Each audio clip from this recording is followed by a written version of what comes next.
शेख हसीना के साथ बैठक के बाद बोले पीएम मोदी, आघात करने वाली शक्तियों से सचेत रहने की जरूरत।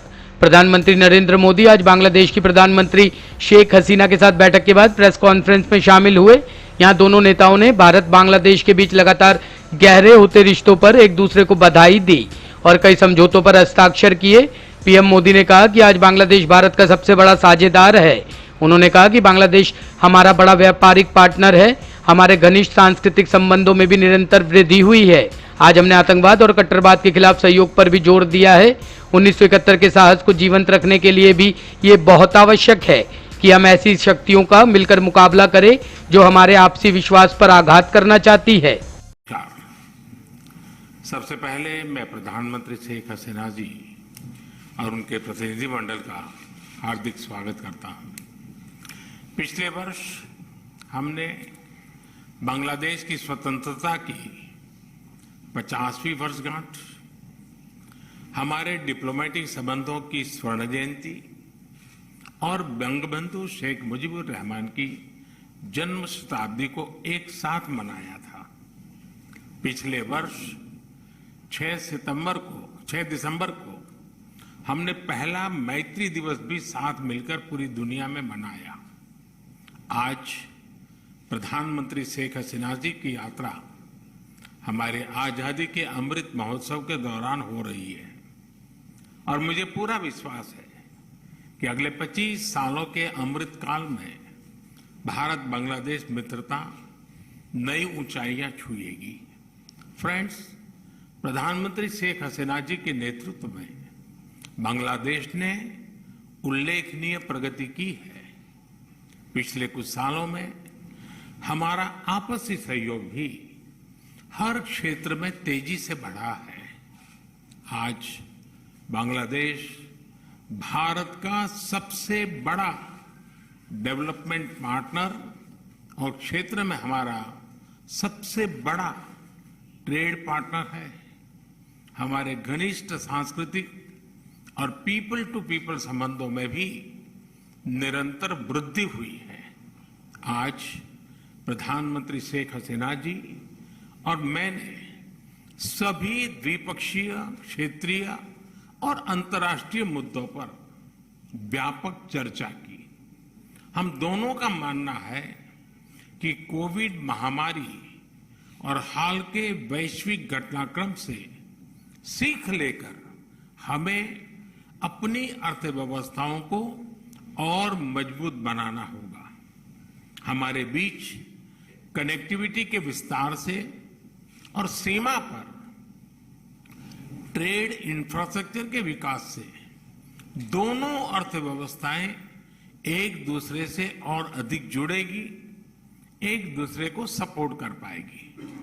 हमारा द्विपक्षीय व्यापार तेजी से बढ़ रहा है। बांग्लादेश के निर्यात के लिए आज भारत पूरे एशिया में सबसे बड़ा मार्केट है। इस वृद्धि को और गति देने के लिए हम द्विपक्षीय कॉम्प्रिहेंसिव इकोनॉमिक पार्टनरशिप एग्रीमेंट पर शीघ्र चर्चा शुरू करेंगे। हमने आईटी, अंतरिक्ष और न्यूक्लियर एनर्जी जैसे सेक्टर में भी सहयोग बढ़ाने का निश्चय किया, जो हमारी युवा पीढ़ियों के लिए रुचि रखती है। हम जलवायु परिवर्तन और सुंदरबन जैसी साझा धरोहर को संरक्षित रखने पर भी सहयोग जारी रखेंगे। फ्रेंड्स, ऊर्जा की बढ़ती कीमतें इस समय सभी विकासशील देशों के लिए चुनौती पेश कर रही हैं। आज मैत्री थर्मल पावर प्लांट की पहली यूनिट के अनावरण से बांग्लादेश में एफोर्डेबल बिजली की उपलब्धता बढ़ेगी। दोनों देशों के बीच पावर ट्रांसमिशन लाइनों को जोड़ने पर भी उपयोगी बातचीत चल रही है।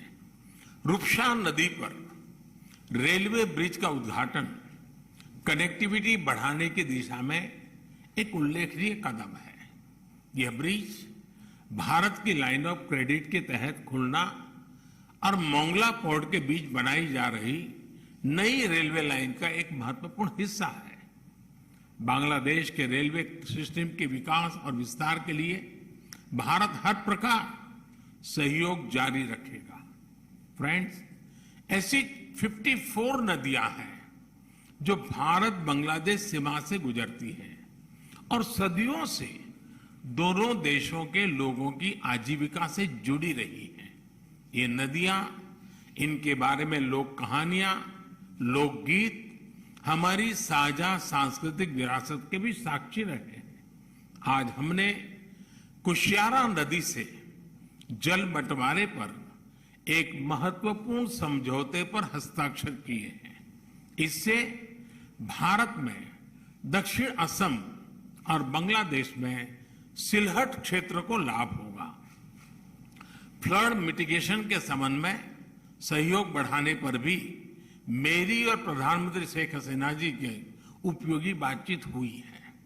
भारत बांग्लादेश के साथ रियल टाइम आधार पर बाढ़ संबंधित डेटा साझा करता रहा है और हमने डेटा शेयरिंग की अवधि को भी बढ़ाया है। आज हमने आतंकवाद और कट्टरवाद के खिलाफ सहयोग पर भी जोर दिया। 1971 की स्पिरिट को जीवंत रखने के लिए भी यह बहुत आवश्यक है कि हम ऐसी शक्तियों का मिलकर मुकाबला करें जो हमारे आपसी विश्वास पर आघात करना चाहती है। फ्रेंड्स, बंगबंधु ने जिस स्थिर, समृद्ध और प्रगतिशील बांग्लादेश का विजन देखा था, उसे साकार करने में भारत बांग्लादेश के साथ कदम से कदम मिलाकर चलता रहेगा। आज हमारी बातचीत इस मूल प्रतिबद्धता को दोहराने का भी एक उत्तम अवसर रही। एक बार फिर प्रधानमंत्री शेख हसीना जी और उनके डेलीगेशन का मैं भारत में हार्दिक स्वागत करता हूं और भारत में उनके सुखद प्रवास की कामना करता हूं। बहुत बहुत धन्यवाद। Bureau report, team ANN news.